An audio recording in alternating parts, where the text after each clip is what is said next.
After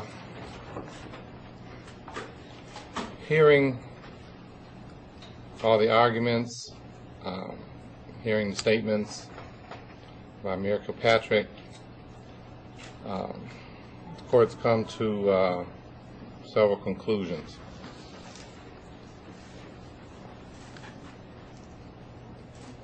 First, have several issues.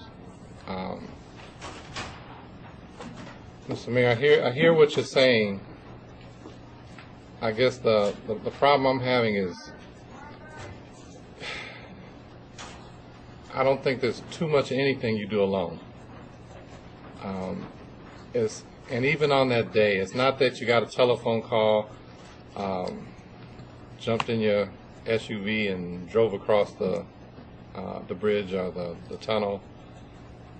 You got on the phone. You made several telephone calls. You had to call security. You had to contact the deputy mayor and your executive assistant. You had to make arrangements. You don't do anything without making arrangements. And one of those arrangements has to be in relationship to this court.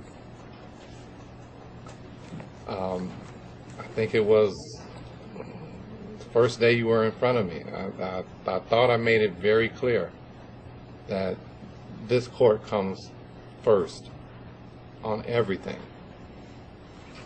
Now, I don't in any way claim to have a good understanding of what your responsibilities are and what you do. And I do understand that you're under, you would have to be under an immense amount of pressure and how that could be affecting you.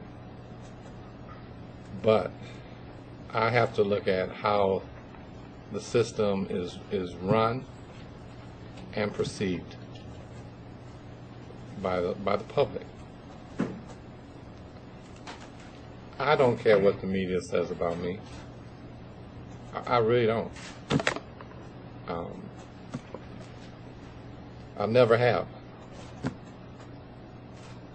I try to do what I think is right and what I think is fair. And sometimes people agree with me, sometimes they don't. I go on to the next case. That's all I can do.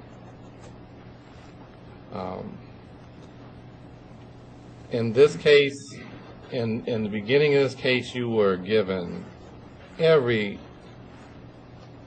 privilege that could be given to you in regards to travel. It was totally unrestricted initially. After I got this case, I felt that you were abusing that privilege, and I modified it. I said, no, as to personal travel, you have to do like everyone else and motion it up. And you, as to business travel, just give me 48 hours notice.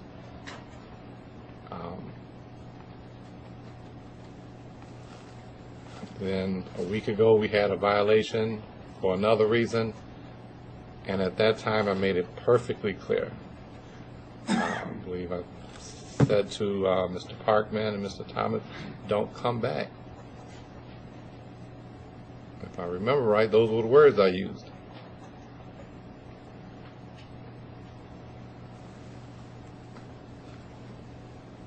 Oftentimes, sitting here and making the decision, just like last time, I wanted to try to understand why. Why would you do this? Why would this happen?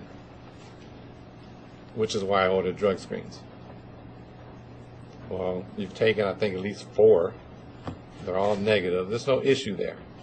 So at this point, I'm taking that off. I'm withdrawing the issue of you having to do drug screens because it doesn't matter.